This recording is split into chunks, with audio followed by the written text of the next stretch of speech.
Hey y'all, I'm Laura Richardson with Relevate, and we're bringing you another episode of I'm Moving to North Carolina, Now What? So one of the things that we often get asked about is what to expect on closing day. So we've gotten you to the finish line, you're just a few days out.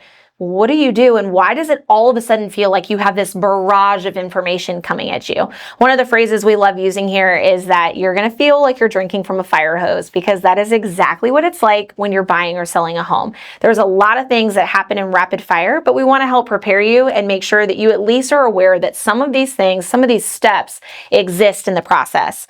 So what do you expect on closing day? Well, about a week out, you do need to make sure that you have already started the utility transfer process. Now, make sure you're not doing a start-stop. Even if it's new construction, you will already have utilities on, because that's part of that final walkthrough and final inspection. All the utilities do have to be on for those things to happen. So what you're trying to do is a transfer. This will prevent anybody from paying any type of fees before or after closing day.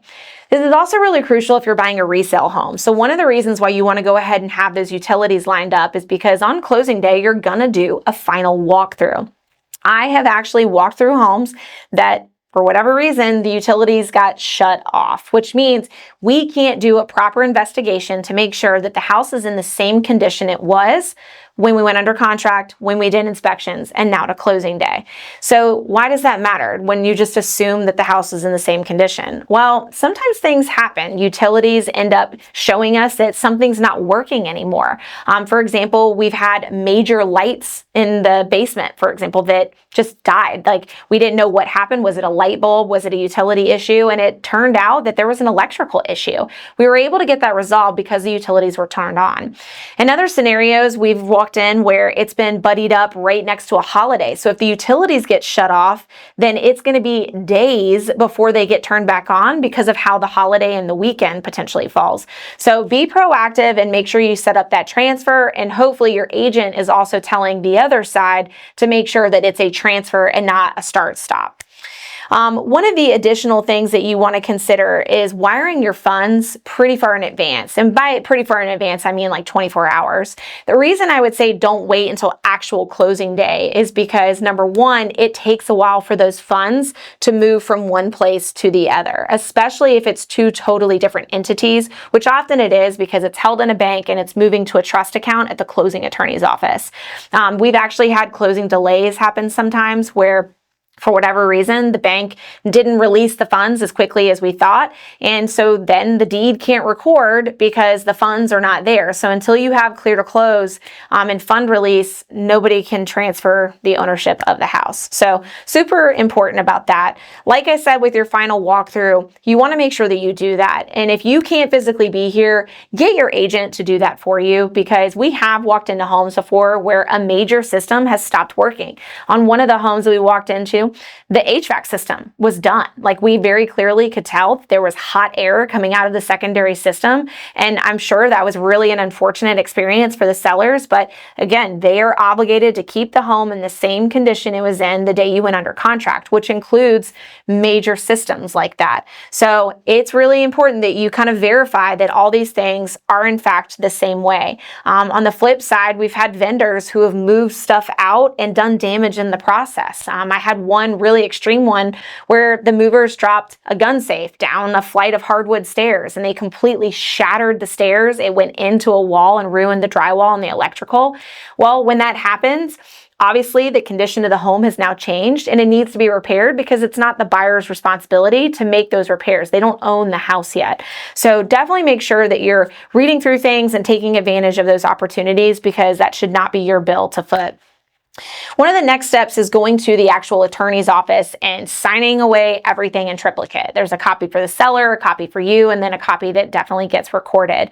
You need to be prepared that that final ALTA that you sign off on, this is your final settlement document, kind of think of it as the ledger of both sides, that can shift between when you wire your funds to when closing day actually happens and you're signing the document. So be prepared to bring a check or some kind of format in order to pay the difference.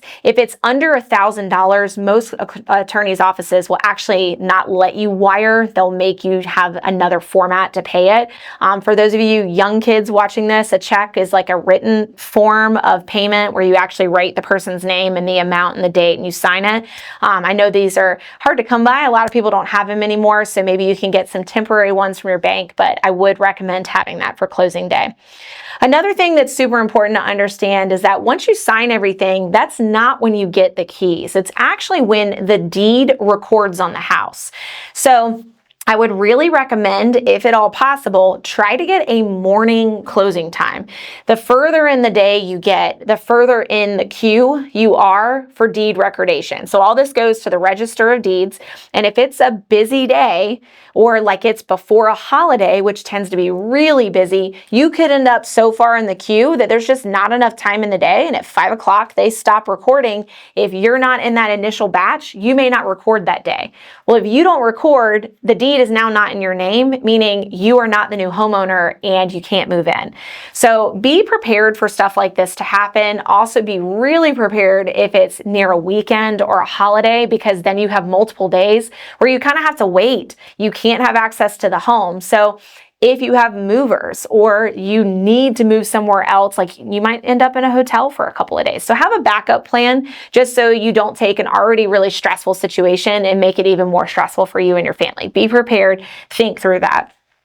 And then the other thing too, speaking of being prepared, is know where to park your stuff in the meantime. A lot of times we have this overlap where maybe somebody's selling their home the day before because they want those proceeds, and then they're buying their new home here the next day. Well, you need to have somewhere to stay between the 2 days, and also you need to have a backup plan afterwards. So in that interim between the one closing and the second closing, know where to park that U-Haul or that moving truck or that pod, because again, you can't drop it at the new house that you don't own yet. On occasion, you might be able to work with a seller where they're willing to let you do that, or your builder may let you park that U-Haul out front. But more often than not, people are going to require that you actually own the home before anything gets delivered or dropped off. So think through all these different steps as you get to this point in the process. You don't want to be knocking these out too far down the line. Make sure you have this little checklist in front of you so that this is information that is not new. It's stuff you already have in the back of your brain. You're cognizant of it. You're thinking about it as a part of the process.